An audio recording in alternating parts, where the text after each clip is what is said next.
Jenny's story suggested this one.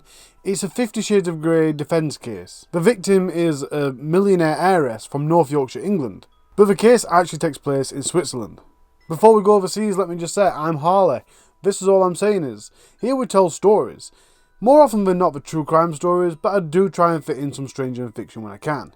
And the disclaimers are always a must. This is a true story. It's a true crime. We're real people and they have real families. So I do want you to share it and I do want you to comment on your opinions, but just be a little bit sensitive as you do so. Anna Florence Reed was from Harrogate, North Yorkshire, and she had quite the privileged upbringing. You see, her dad is Clive Reed, and by all accounts is a very well accomplished horse race trainer and breeder. He owns a family business, which was passed down to him. It's a 300-acre Cop Grove Hall stud. It's a racing school come stud farm in Harrogate. I read the farm's worth something like £25 million, but that being said, I don't ever really trust online valuations and what the media says things are worth, because they're either played down or played up. Either way, he is undoubtedly a millionaire. So it pretty much goes without saying that Anna Reed was privately educated at Asheville Harrogate Private School. But in 2014, her mum Mary, who was a college maths teacher, died suddenly when she fell down the stairs after suffering a brain aneurysm. She was only 49, and Anna was just 17-year-old. Mary left £200,000 to each Anna and her older sister. But money isn't everything, and this tragedy had a devastating effect on Anna. She apparently even quit school during her A-levels. Her friends at the time said that she fell off the rails and started hanging about with the wrong crowd. At one point, she even ended up in hospital after crashing a motorbike while drunk. Despite hard times, the future was bright for Anna. She was smart and had a lot behind her. Now, it's easy to see a girl born into money and instantly think, well, she's a spoilt brat. And although that might be true, she did have her feet on the ground. For example, while she was studying, she was working part-time in a restaurant and she was doing a bit of babysitting on the side. She was caring, she was reliable, she was very sporty, she loved to dance, swim and ski. In fact, she was even training to be a skiing instructor. After her A-levels, Anna moved to Berlin to study German. While she was there, she worked in bars and she became a model after meeting the photographer Gil Shani. I'm not quite sure. For Anna's 21st birthday, her dad's gift to her was paying for a trip around the world. So it was decided. Anna was going to take a gap year from studying, travel the world, and then when she returned, she was going to study a mathematics degree. In January 2019, she made it to Thailand. And here is where she met Marc Schatzle. Now, if you're watching the video rather than listening to the podcast, you're probably thinking, he looks like a pretty scary dude. And although I do agree, it's certainly not someone I'd want to mess with. Let's not judge a book by its cover, and let's get to know Marc a little bit better. Marc was 30-year-old, so he's 8 years older than Anna. He was a German nightclub doorman, but he most recently worked and lived in Switzerland. It's reported that this Marc chap, he liked to abuse drugs and alcohol. On social media, he used the handle Marc Dirty White. That was his username. And if you don't know what Dirty White is, it's street slang for raw cocaine. It were in Switzerland that Marc met his ex-partner Michelle. He'd also had 2 children with Michelle. Marc had been described as arrogant and selfish. He has previous convictions, including convictions for violence, and is a bit of a player. Quite interestingly, he told police that he'd been with 400 women, but then when he was in court, he told the court he'd only been with several women. And for the purpose of you lot listening on the podcast that can't see the pictures of Marc, he's a bulky guy. He's got a shaven head and he's got facial tattoos. Now, I have got nothing wrong with people that have tattoos. I've got nothing wrong with people that have facial tattoos. But Marc's tattoos were an interesting choice. One of his tattoos on his forehead, just above his left eye, said warrior. Then he had ACAB, or ACAB, which stands for All Cops Are Bastards, and that was across his collar line. His knuckles were also tattooed. They had FTW, which stands for Fuck the World. Since a road traffic accident in 2016, he was living off a £4,000 a month income, which he received from a disability pension. Schatzle weren't a useless guy though. Surely not. He tried his hand in business, and in 2017, he set up a recruitment business. But this left him in tons of debt, and it even forced him to declare bankrupt. After that, he continued to splash out on drugs and designer clothes. That landed him with another huge debt. It stated that in 2019, when he met Anna, he was in £40,000 worth of debt, which I'm not quite sure how he managed to get in debt after being declared bankrupt, because you're not supposed to be able to. But anyway, so now you get it. Privately educated Anna, who loved horses, couldn't have been any more different than the background of Marc's. But after meeting in Thailand, Marc joined Anna on the tour around the world. For the next 12 weeks, they travelled to Vietnam, Singapore, the United Arab Emirates. They were having a great time, and they were posting pictures of themselves staying in hotels on Anna's social media accounts as they went. At some point in 2019, they arrived back in Switzerland. They were staying at the Hotel La Palma in Moralto, Locarno. Now, I'm not sure how long they've been staying there, but at 2 a.m. on the morning of 9th of April 2019, they returned to their £350 a night top floor hotel room after a night on the town. It wasn't long after when other hotel guests heard a violent argument coming from the room. They heard breaking glass and furniture being pushed about noisily. One guest heard crying, and a voice which said either "you are killing me" or "you are kidding me." They couldn't quite tell which it were, but it was definitely one of the two. The guest said that they wanted to go and say something, but this was a really violent argument and they thought it might be a bit too dangerous. Then at around 6:30 in the morning, roughly 4 hours after the return to the room, Marc Schatzle went down to the lobby to say that Anna was unwell. I read somewhere, it was probably his account, that he'd gone down to the reception and begged them to call for help. Either way, by his tone, the receptionist knew it was a serious matter and they called for an ambulance. On their arrival, the medics went straight up to room 501 and found Anna on the bathroom floor. They did try to resuscitate her, but it was no use. There was no response. She was already dead. It was the ambulance crew that then phoned the police. Marc Schatzle was then arrested, but it wasn't for another 2 days, on the 11th of April 2019, that the police formally accused him of intentional murder. Apparently, when the investigating police officer arrived at the scene, he asked Marc for his shoes and his clothes. And to that, Marc responded, "Be careful, those shoes are worth 1,000 Swiss francs. In a statement, they also added that there was a possibility of a lesser charge of involuntary homicide after the investigation, which was still ongoing at the time. In the police interview, Marc told the police it was a sex game that had gone wrong, a 50 Shades of Grey defence. While searching room 501 in the hotel, the police found a crumpled up photo of Anna's mom under the bed. And along with Anna's possessions were maths study papers. She'd been studying, or at least trying to make out that she was studying, as she travelled. Then at some point later, Anna Reed's bank card were found hidden behind a panel in the elevator ceiling. Now, I say at some point because some of the sources I read said it was 5 months after Anna's death, and then others said that the police found it. And I can't imagine that the police were still searching the hotel 5 months after. So I'm not quite sure, that's why I kind of sidestepped it. At the end of September 2021, Marc Schatzle was in a court in Lugano, Switzerland, for intentional homicide and other alleged offences including theft, drug misdemeanours and fraud. The post-mortem revealed Anna had suffocated. She had also sustained small cuts, bruises and fractures. Throughout his trial, Marc Schatzle still demanded that Anna Reed's death wasn't intentional and that it was a sex game gone wrong. He told the court, "We had sex on the bathroom floor. I put a hand towel around Anna's neck. I put a towel around her neck and started kissing her. But she wanted more, so I put my hand on the towel and pushed. We did this a lot. She liked it, and she'd done it before a lot of times with previous partners, but I'd never done anything like that before. She would tap my hand if she wanted me to stop. This was our code. That night, the towel wasn't having as much effect, so I used my hand as well. Anna liked erotic asphyxiation. She asked me to do it. I used a towel and my hands. I thought everything was okay, and then I saw her tongue hanging out. Her face was funny, and there was a blue mark on her neck.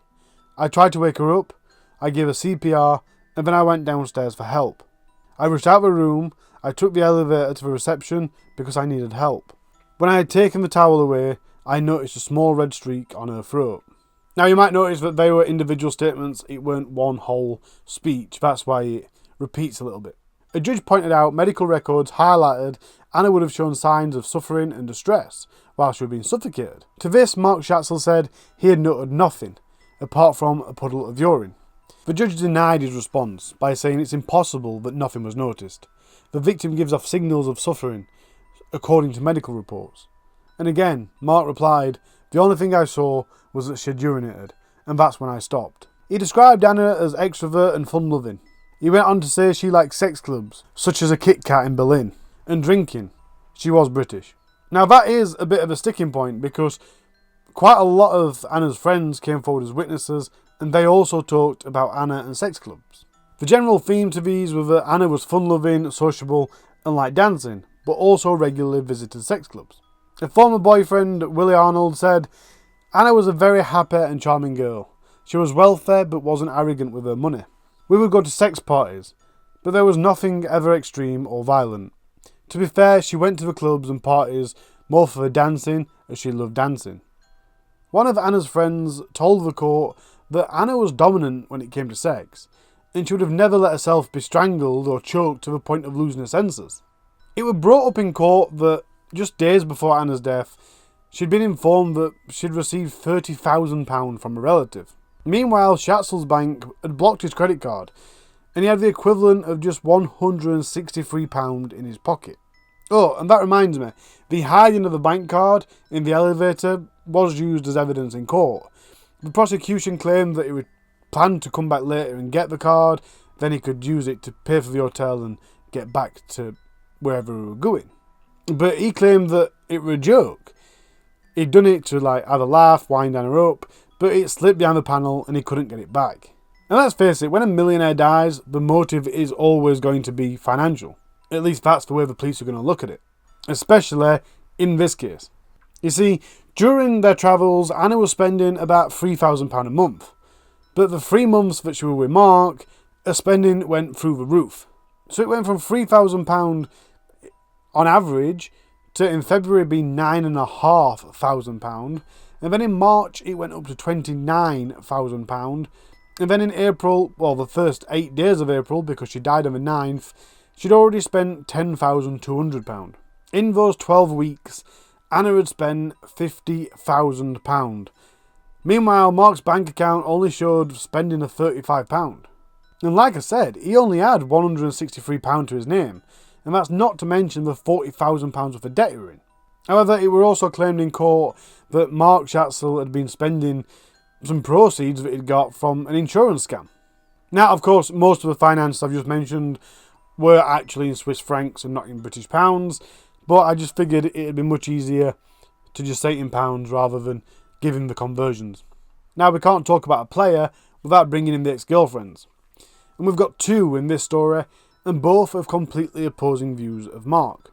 The first one, Jenny, came into the story before Anna had even died.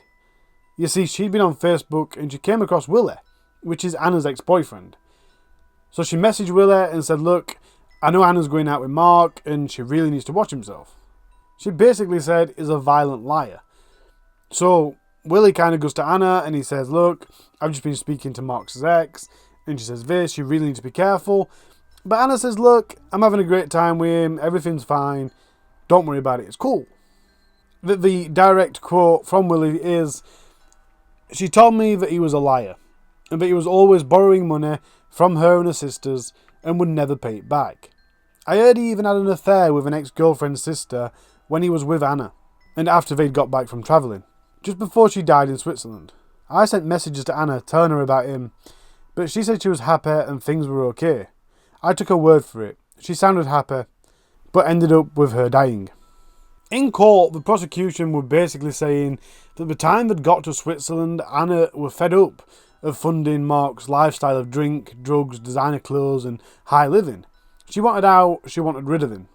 So let's move over to the other ex-girlfriend. Michelle was the mother of Marc's 2 children. They'd been together for 8 years. So maybe you'd think she'll know him really well. And she said that he'd never been violent, and insisted that he would not have murdered Anna. Now here, some sources say that Marc abandoned the family, but others say that he saw the children regularly. So I'm not quite sure which is true, but all sources say that he never paid child maintenance. Despite that, Michelle always stood by him. She said, "He betrayed me, but he is not a violent man. Marc is not a murderer. He is not a violent man.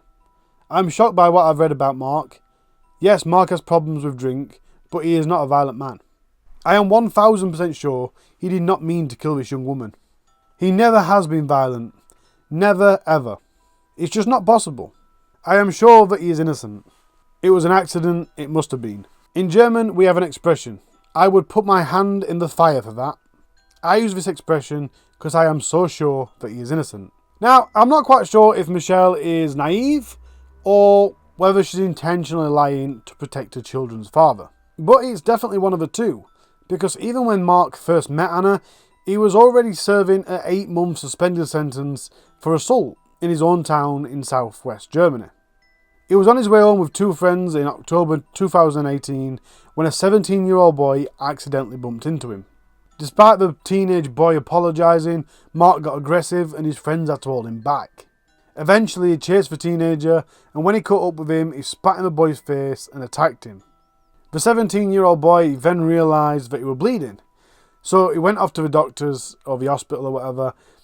He was just thinking that he'd been punched in the side that hard he was bleeding, but when he got to the doctors, the doctor said, "You must have been stabbed." I mean, I think that's a bit too extreme to be an isolated incident. And you might disagree, but if you do, you're wrong.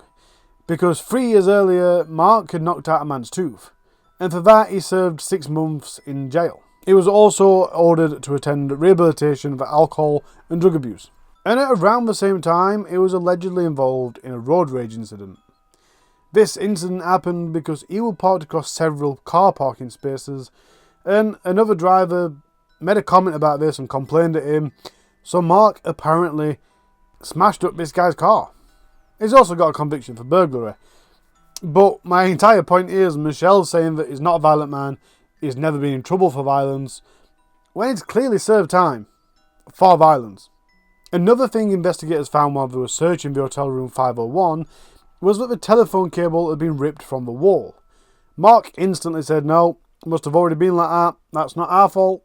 But the prosecution dismissed this pretty much straight away, because they'd got evidence that either Marc or Hannah had phoned reception using that phone to get room service. So, especially seeing as he's lying about it, it was suggested that he'd ripped that phone cable out of the wall as a way to prevent Anna from calling for help. On Friday the 1st of October 2001, Marc Schatzle was sentenced to 18 years in prison. The judge said, "You strangled an innocent woman who had given you love, money and a good life, all because she had seen through your lies and was going to leave you. Strangulation is not an instant death. You had time to realise what you were doing, and you could have stopped, but instead you didn't. You are a dangerous man, and Anna Reed was young, rich and beautiful. She was generous, ingenious, and wouldn't have accepted any lies." As Marc Schatzle was led away from court, he appeared to be in tears, as he turned to wave goodbye to his parents and the mother of his children. That's all I've got for you. And what an absolutely crazy case. It's just mind-blowing. I can't wait to hear what you guys think about this one. There were parts of this story while I was researching it that I thought there is a good chance that it didn't actually mean to kill her. But I think my conclusion at the end of it is it did mean to kill her. Or at least it wasn't a sexual act. Something that I did wonder, or 2 things I did wonder, is I didn't find any information on whether they checked to see if Hannah had had sex. And if she hadn't had sex, then obviously he'd just killed her. But another main thing is, why have sex on the bathroom floor? Now, I know there's a few kinks around that, water sports and all, but then he noticed she had wee, so it can't have been that. So why would you have sex on the living room floor? Bathroom floor, sorry. It's not that much of a big hotel room, especially for the price. So why would you know what I mean? And if you're going to do it in the bathroom, why would you do it on the floor? You know, I don't want to get into it. You can do what you want in your time. What a tragic loss. A tragic and probably unexpected loss. Much love to Anna's family, and at least he got caught, you know. Until next week, guys. Goodbye.